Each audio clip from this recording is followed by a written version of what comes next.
好，今次同大家分享下9至13分嘅同學佢有啲咩嘅升學出路。咁主要有幾個嘅，第一個咧就係升讀預科啦，第二咧就係轉讀新高中嘅2年級啦，第三咧就係本地嘅一啲副學士或者高級文憑嘅課程嘅。咁先講預科啦。預科呢個嘅升學出路咧，我諗大部分同學都會即係想係去選擇啦，因為覺得係比較一個傳統啲嘅升學途徑。咁但係要留意，因為今年係叫做末代會考啦，咁所以咧喺嗰個競爭上面咧，應該會比往年係大嘅。咁所以咧，同學要留意咧，你喺去撲學位嘅時候咧，可能要將自己嗰個嘅預計咧或者安排咧係做得保守一啲。即係話，如果你諗住攞13分嘅話咧，其實你嘅目標嘅學校咧，其實應該可能講緊收12分或者11分啊，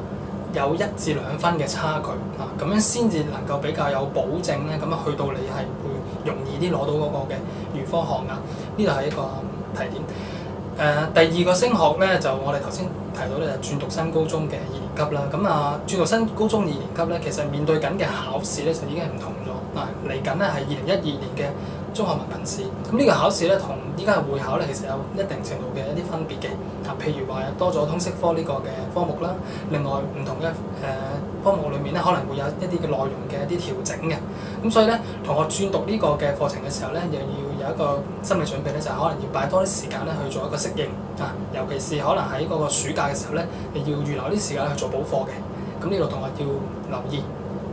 好，第三個升學途徑咧就係副學士或者係高級文憑啦。如果中五嘅同學要讀副學士咧，其實佢哋可以修讀嘅咧係課時先修嘅課程啦，或者係3年制嘅副學士課程。咁即係話喺個年期上面咧係3年嘅嚇，咁呢個要留意。另外咧就係高級文憑課程咧，又或者係講緊 VTC 嘅一啲文憑嘅課程咧，其實今年咧有一個特別嘅一個收生安排嘅，咁就係咧佢嘅直接取錄計劃咧，其實同往年咧有一個比較大嘅改變，咁就唔能夠再次係透過網上選科，而係要求同學係親身喺放榜當日